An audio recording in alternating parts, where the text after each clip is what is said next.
Hello everybody, here we are at the beginning of week 8, which means you are more than halfway done. Keep it up. So I wanted to go over just a couple things we're doing in lecture. I've got everything posted in all the classes, so I want you to get started on that because in your class session this week you are doing a worksheet about chapter 5, so you need to have the background information so you're ready to tackle that. Okay, so you can see your schedule is updated. All the links are here for your reading. I also added 2 links to resources that you're going to need to do some of the work both in class and out of class. So those are there for you to use. These are your notes, which you can either, again, print or save as a file on your local computer and write on them that way.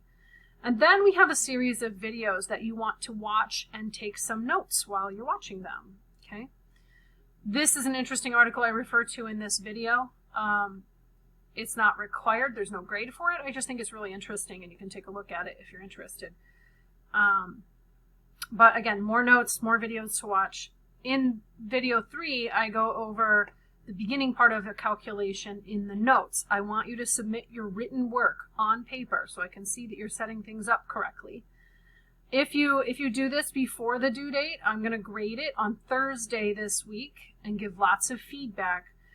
It's not due till next Monday, so that gives you several days to fix any errors and resubmit it if you want to get full credit. If you don't want to, that's okay. If you're happy with your grade, that's fine too. Okay?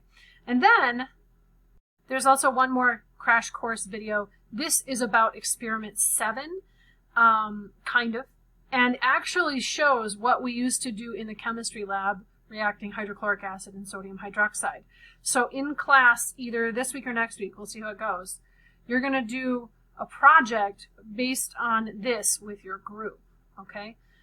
So to get to the last video, you kind of have to work your way through all of it, take notes on everything, and that way you'll be ready for the work we have in class, all right? And so basically there's going to be 2 pieces to the work in class.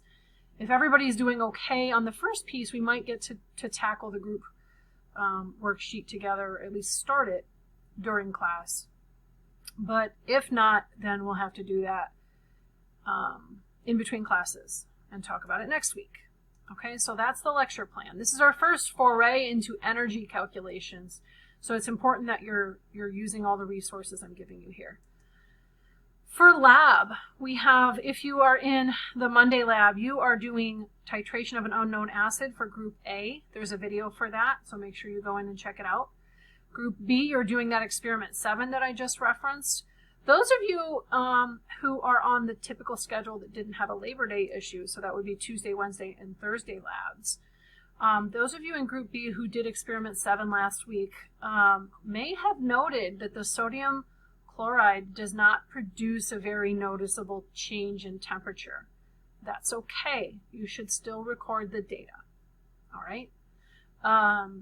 You can talk about why that might be when you do your calculations and you look at the results. Okay, so everybody in group A, Tuesday, Wednesday, Thursday labs, you're meeting with your instructor this week to go over the calculations for the titration experiment. I can't emphasize this enough, guys. You really have to show all your work with units and using dimensional analysis. Anyone who's using the formula MAVA equals MBVB,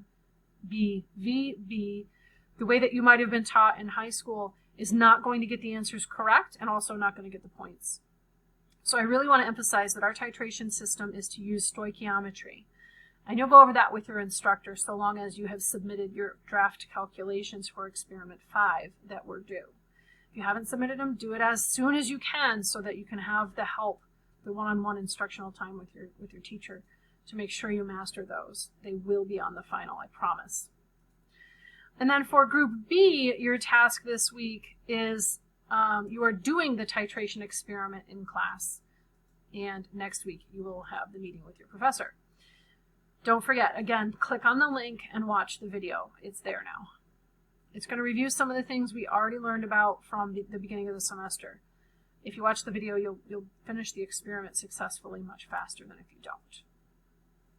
Okay, everybody. I also want you to know the end of this week is Mole Day, which is every chemist's favorite holiday. It runs from 6:02 a.m. to 6:02 p.m. on October 23rd, right? So 6.022 times 10 to the 23rd. Get it? It's amazing. I know. Okay. I hope that maybe I'll be able to put together a video of some fun chemistry demos that I like to do. Since I don't have all of you in the lab, I do usually do them in the lab, but it'll be harder this year. And so if not this week, I'll get it out there for you over the weekend. Just something fun to look forward to. Not graded, just interesting. Okay, everybody, I hope you have a great week, and I look forward to seeing everyone in class.